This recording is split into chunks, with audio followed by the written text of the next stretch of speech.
অপৰাজিতা। এপাহ বেঙুনীয়া আৰু আনপাহ শ্বেত অপৰাজিতা।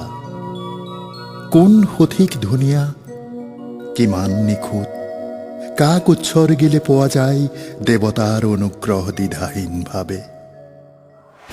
মতলবী দুনিয়া, কেৱল মতলব, মতলবৰ দস্তাবেজ লিখে, জীৱনৰ নেওতা মাতে মতলবৰ অনুকূলে। ধৰ্ষিতা তুলসীৰ চিৎকাৰক আজৰি আনি তালফাল লগোৱা, ৰামনামী বস্ত্ৰৰ আচ্ছাদনত লুকাই থাকিল বাসনাৰ দৈত্য। ৰবা যজমান, শাস্ত্ৰৰ দোহাই দি, ভগৱানৰ আদেশ বুলি, ইচ্ছা বুলি, সমাজৰ বলিশালত কাক পৰম্পৰাৰ দোহাইত দেৱদাসী কৰিবা? ভগৱান ভগৱানেই, যদিও সামন্তবাদী কপটতাৰে এজাক ভণ্ড অনুগামীৰে প্ৰদূষিত হৈছে বায়ুমণ্ডল। কাৰ্বন মনক্সাইডৰ নিষ্কাশন অনিবাৰ্য, অক্সিজেন আৰু কাৰ্বন ডাই অক্সাইড অপৰিহাৰ্য নহয় জানো যজমান? ভগৱানৰ শপত, পাপলৈ ভয় কৰা। আদম আৰু ইভ, সেই আদিম পুৱাৰ বিধাতাৰ প্ৰথম ৰাগিনী, চুম্বকীয় প্ৰেম ধুন, অপূৰ্ব সুন্দৰ, চিৰ আকাংক্ষিত সুমধুৰ গীতিকাব্য। তাততো নাছিল কোনো শ্ৰেষ্ঠ, কোনো নিকৃষ্ট, কোনো প্ৰভু, কোনো আশ্ৰিত। এয়া লোৱা যজমান, একুঁকি অপৰাজিতা, শ্বেত আৰু বেঙুনীয়া একুঁকি উলংগ অপৰাজিতা। অপৰাজিতাক প্ৰসাধনেৰে ছদ্মবেশী নকৰিবা। অপৰাজিতা অপৰাজিতাই, তাই এনেই কমনীয়, এনেই শুৱনি, এনেই সম্পূৰ্ণ।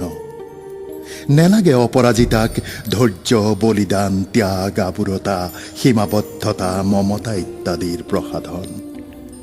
নালাগে অপৰাজিতাক লজ্জা নিবাৰণৰ বাবে অসূৰ্যস্পৰ্শাৰ চলনাময়ী বিপথগামী বাতানুকূল পাৰিপাৰ্শ্বিকতা।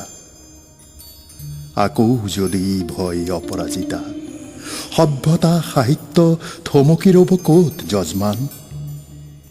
কবিতা হেৰাই যাব নেকি ৬৪ কলাৰ অযথা প্ৰদৰ্শন অবিহনে?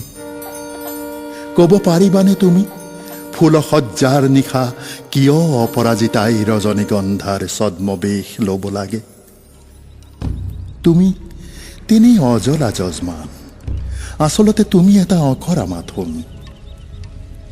চোৱাচোন, যেতিয়া সৌ দূৰণিৰ পাহাৰৰ উলংগ ভাজে ভাজে সেন্দুৰীয়া সূৰুযে কোকভা খেলিব, সেউজীয়া চোতালত চন্দ্ৰমাই পূৰ্ণিমা আঁউসীৰ ছাঁ পোহৰৰ খেলা খেলিব, তেতিয়াই এই উলংগ ধৰিত্ৰীৰ বুকুত সিহঁত আকৌ আদম ইভ হ'ব।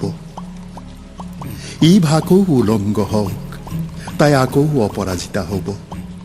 আদম ইভৰ ওঠত সৰগৰ গীত আকৌ ফুটক, নতুনকৈ শিকক অপৰাজিতাই বনৰীয়া গীত, সঁচা কবিতা গাওক, উলংগ লোকনৃত্য হওক।